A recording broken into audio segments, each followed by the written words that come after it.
ನನ್ನ ಆಶೀರ್ವಾದವನ್ನು ನೀಡುತ್ತಿರುವೆ. ಎಂದಿಗೂ ನೀನು ಖುಷಿಯಾಗಿರು.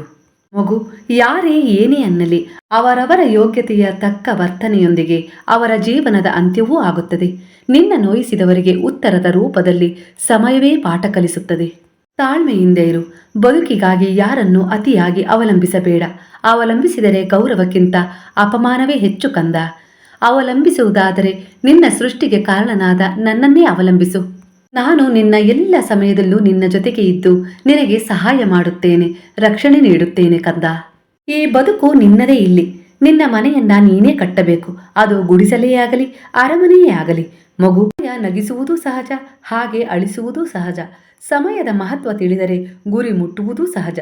ಸಮಯ ಒಮ್ಮೆ ಕಳೆದು ಹೋದರೆ ಕೊರಗುವುದೂ ಸಹಜ. ಹಾಗೆ ಕಂದ, ಕಳೆದು ಹೋದ ಸಮಯ ಮರಳಿ ಬರುವುದಿಲ್ಲವೆಂಬುದೂ ಸಹಜ. ಹಾಗಾಗಿ ಭಯಪಟ್ಟು ಚಿಂತಿಸುತ್ತಾ ಕುಳಿತುಕೊಂಡರೆ ಬದುಕುವುದು ಅಸಾಧ್ಯ. ತಪ್ಪೋ ಸರಿಯೋ ಹೆಜ್ಜೆ ಒಮ್ಮೆ ಹಾಕಿ ನೋಡು. ಸರಿ ಇದ್ದರೆ ನಿನ್ನನ್ನು ನಾನು ಗೆಲ್ಲಿಸುತ್ತೇನೆ, ಅಲ್ಲಿ ತಪ್ಪುಗಳಿದ್ದರೆ ನಾನು ಪಾಠ ಕಲಿಸುತ್ತೇನೆ ಕಂದ. ಮಗು, ಜೀವನದಲ್ಲಿ ನೀನು ಎಂದೋ ಯಾರಿಗಾದರೂ ಮಾಡಿದ ಒಂದು ಉಪಕಾರ ಎಂದಿಗೂ ವ್ಯರ್ಥವಾಗುವುದಿಲ್ಲ ಕಂದ. ಒಂದಲ್ಲ ಒಂದು ರೀತಿ, ಯಾವುದಾದರೂ ಒಂದು ರೂಪದಲ್ಲಿ ನಿನ್ನ ಬಳಿ ಬಂದೇ ಬರುತ್ತದೆ. ಮನುಷ್ಯನ ದೇಹದಲ್ಲಿ ಅತಿ ಭಾರವಾದದ್ದೇನಾದರೂ ಇದ್ದರೆ ಅದುವೇ ಅಹಂಕಾರ. ಆ ಭಾರವನ್ನು ಹೊತ್ತುಕೊಳ್ಳಲೂ ಆಗದೆ ಅನೇಕರು ಜೀವನದಲ್ಲಿ ಸುಖ ಸಂತೋಷಗಳನ್ನು ಪಡೆಯದೆ ಮುಳುಗಿಬಿಡುತ್ತಾರೆ. ಯಾರು ಅಂತಹ ಅಹಂಕಾರದ ಭಾರವನ್ನು ಹೊತ್ತುಕೊಳ್ಳುವ ಬದಲು ಪಕ್ಕಕ್ಕಿಟ್ಟು ನಡೆಯುತ್ತಾರೋ ಅಂತಹವರೇ ಜೀವನದಲ್ಲಿ ಗೆಲ್ಲುತ್ತಾರೆ. ಸುಖ ಶಾಂತಿ ನೆಮ್ಮದಿಯನ್ನು ಪಡೆಯುತ್ತಾರೆ. ಎಲ್ಲರ ಪ್ರೀತಿಗೆ ಅಕ್ಕರಿಗೆ ಕಾರಣರೂ ಆಗುತ್ತಾರೆ, ಅರ್ಹರೂ ಆಗುತ್ತಾರೆ. ಒಂದು ವಿಚಾರ ನೆನಪಿಡು, ಒಂದು ಸಂಬಂಧ ಉಳಿಸಿಕೊಳ್ಳಲು ಎಷ್ಟು ಬೇಕಾದರೂ ಸೋಲಬಹುದು. ಆದರೆ ಅದನ್ನೇ ನಿನ್ನ ದೌರ್ಬಲ್ಯ ಎಂದು ಅವರು ತಿಳಿದು ಪದೇ ಪದೇ ನಿನ್ನ ಆತ್ಮವಿಶ್ವಾಸವನ್ನ ಕುಗ್ಗಿಸಿದರೆ ಆ ಸಂಬಂಧ ಮುಂದುವರಿಸುವ ಅವಶ್ಯಕತೆ ಇರುವುದಿಲ್ಲ ನಿಜ. ಆದರೆ ಆ ಸಂಬಂಧ ಬಿಟ್ಟು ಹೋಗುವ ಬದಲು ಆತ್ಮವಿಶ್ವಾಸದಿಂದ ತಾಳ್ಮೆ ವಹಿಸಿ ಬುದ್ಧಿ ಉಪಯೋಗಿಸಿ ಗೆಲ್ಲುವುದು ಕೂಡ ಮುಖ್ಯ ಕಂದ. ನಾನು ನಿನಗಾಗಿ ಎಲ್ಲ ಜ್ಞಾನ ವಿವೇಕವನ್ನ ಕೊಟ್ಟಿರುವೆ. ಒಮ್ಮೆ ಪ್ರಯತ್ನ ಮಾಡು, ಖಂಡಿತವಾಗಿಯೂ ನಾನು ಸರಿಪಡಿಸುತ್ತೇನೆ ಎಲ್ಲವನ್ನ. ಕೊನೆಗೊಮ್ಮೆ ಅದು ಸರಿಯಾಗದಿದ್ದರೆ ಖಂಡಿತವಾಗಿಯೂ ಅವರು ನಿನ್ನ ಜೀವನದಲ್ಲಿ ಅರ್ಹರಲ್ಲವೆಂದು. ನಿನ್ನ ಪ್ರಯತ್ನ ಎಂದಿಗೂ ವ್ಯರ್ಥವಾಗುವುದಿಲ್ಲ. ನಿನ್ನ ಕೆಲಸವನ್ನ ಪ್ರಾಮಾಣಿಕವಾಗಿ ಮಾಡು. ತಲೆ ತಗ್ಗಿಸಿ ನಿನ್ನ ಕೆಲಸವನ್ನ ನೀನು ಮೌನವಾಗಿ ಮಾಡುತ್ತಿರುವುದು ನನ್ನ ಗಮನಕ್ಕೆ ಬಂದಿದೆ ಕಂದ. ನಾನು ನಿನ್ನ ಮೇಲೆಯೇ ಇದ್ದೇನೆ. ಅದರ ಫಲವನ್ನು ನೀನು ತಲೆ ಎತ್ತಿ ಬಾಳುವಂತೆ ಕೊಡುತ್ತೇನೆ. ನಂಬಿಕೆ ಇಡು. ನಿನ್ನ ಜೀವನದಲ್ಲಿ ಏನೋ ಒಂದು ಆಗುತ್ತಿದೆ ಅಂದರೆ ಅದಕ್ಕೆ ಏನೋ ಒಂದು ಬಲವಾದ ಕಾರಣವಿದ್ದೇ ಇರುತ್ತದೆ. ಏನಾಗುತ್ತದೋ ಅದೆಲ್ಲ ಒಳ್ಳೆಯದೇ ಆಗುತ್ತಿದೆ ಎಂದು ನಂಬಿಕೆ ಇಡು. ನನ್ನ ಬಾಬಾ ಇದ್ದಾರೆ, ಅವರೇ ಎಲ್ಲ ನೋಡಿಕೊಳ್ಳುತ್ತಾರೆ ಎನ್ನುವ ಭರವಸೆಯೇ ನಿನ್ನನ್ನು ಗೆಲ್ಲಿಸುತ್ತದೆ, ಗುರಿ ಮುಟ್ಟಿಸುತ್ತದೆ ಕಂದ. ಈ ನಿನ್ನ ನಂಬಿಕೆಯ ಫಲಿತಾಂಶ ನಿನಗೆ ಮುಂದೆ ಸಿಗುತ್ತದೆ. ಮಗು, ನಿನ್ನೊಳಗೆ ನೀನು ಇಳಿಯುವುದು ದಿನನಿತ್ಯ ನೀನು ಮಾಡುವ ಧ್ಯಾನ ಅನ್ನಿಸಿಕೊಳ್ಳುತ್ತದೆ. ನಿನ್ನನ್ನು ನೀನು ಅರಿಯುವುದು ಜ್ಞಾನವಾಗಿದೆ ಕಂದ. ಮಗು, ಎಂದಿಗೂ ಒಳ್ಳೆಯದರ ಬಗ್ಗೆ ಚಿಂತಿಸು, ಒಳ್ಳೆಯದೇ ಆಗುತ್ತದೆ.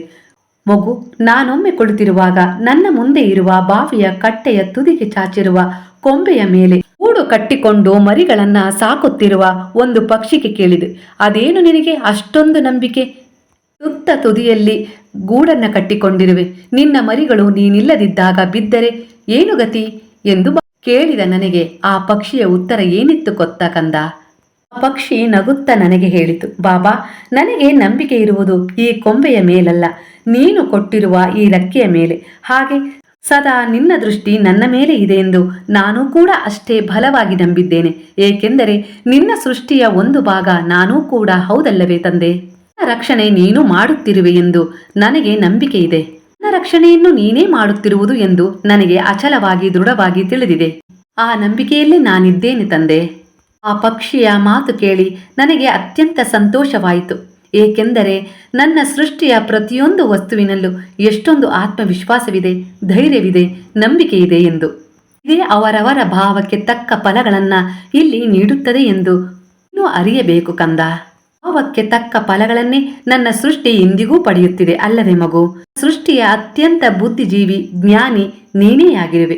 ಎಲ್ಲ ಪುಣ್ಯಗಳ ಮಿಶ್ರ ಫಲವೇ ಈ ಮನುಷ್ಯ ಜೀವನ ನಿನಗಾಗಿ ಸಿಕ್ಕಿರುವುದು. ಖಂಡಿತ ಕಷ್ಟಗಳು ದುಃಖಗಳು ಇಲ್ಲಿ ಎಲ್ಲರಿಗೂ ಇವೆ. ಅವರ ಭಾವಕ್ಕೆ ಅದು ದೊಡ್ಡದು ಇಲ್ಲವೇ ಸಣ್ಣ ಪ್ರಮಾಣದಲ್ಲಿರುತ್ತದೆ ಅಷ್ಟೇ. ಆದರೆ ನಿನ್ನಲ್ಲಿರುವ ದೃಢತೆ, ವಿಶ್ವಾಸ, ಧೈರ್ಯ ಎಲ್ಲ ದುಃಖ ಕಷ್ಟಗಳನ್ನು ಹಿಮ್ಮೆಟ್ಟಿಸಿ ಮುಂದೆ ನುಗ್ಗುವ ಆತ್ಮಬಲವನ್ನ ನಿನಗೆ ತಂದುಕೊಡುತ್ತದೆ. ಏಕೆಂದರೆ ನಿನ್ನ ಆತ್ಮದ ವಾಸವೇ ನಾನಾಗಿದ್ದೇನೆ ಮಗು.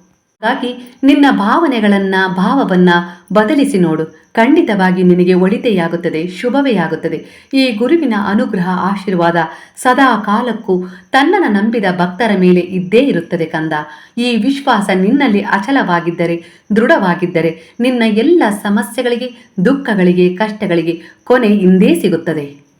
ನಿನ್ನ ಪೂರ್ವ ಜನ್ಮದ ಪುಣ್ಯದ ಫಲವೇ ನಾನು ಇಂದು ನಿನ್ನ ಜೀವನದಲ್ಲಿ ಬಂದಿರುವುದು ಕಂದ.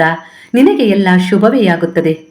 ಬ್ರಹ್ಮಾಂಡವಾದ ನಾನೇ ನಿನಗೆ ಸಕಾರಾತ್ಮಕವಾಗಿ ಪ್ರೇರಣೆ ನೀಡುತ್ತಿರುವೆ ಎಂದರೆ ಇದು ನಿನ್ನ ಸೌಭಾಗ್ಯವೇ ಸರಿ ಕಂದ. ಹಾಗಾಗಿ ನಿನಗೆ ಎಲ್ಲವೂ ಒಳಿತೆಯಾಗುತ್ತದೆ. ಮುಂದೆ ನಿನಗೆ ಎಲ್ಲವೂ ಅದೃಷ್ಟದ ರೀತಿಯಲ್ಲಿ ನಿನ್ನ ಜೀವನ ಬದಲಾಗುತ್ತದೆ.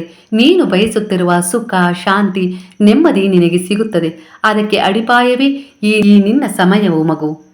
ಹಾಗಾಗಿ ನಿನ್ನ ಅಡಿಪಾಯವನ್ನ ನೀನು ಗಟ್ಟಿಯಾಗಿ ಬಲಗೊಳಿಸಬೇಕು. ಹಾಗಾಗಿ ನಿನ್ನಲ್ಲಿ ದೃಢವಾದ ವಿಶ್ವಾಸ, ಆತ್ಮಸ್ಥೈರ್ಯ, ಬಲವಾದ ನಂಬಿಕೆ, ಒಳ್ಳೆಯ ವಿವೇಚನೆ, ಒಳ್ಳೆಯ ಜ್ಞಾನ, ಒಳ್ಳೆಯ ರೀತಿ ನೀತಿ ನಡವಳಿಕೆಗಳು, ಹಾಗೆ ಒಳ್ಳೆಯದನ್ನೇ ಸದಾ ಎಲ್ಲರಿಗೂ ಬಯಸುವುದು ಆಗಿರಬೇಕು ಕಂದ.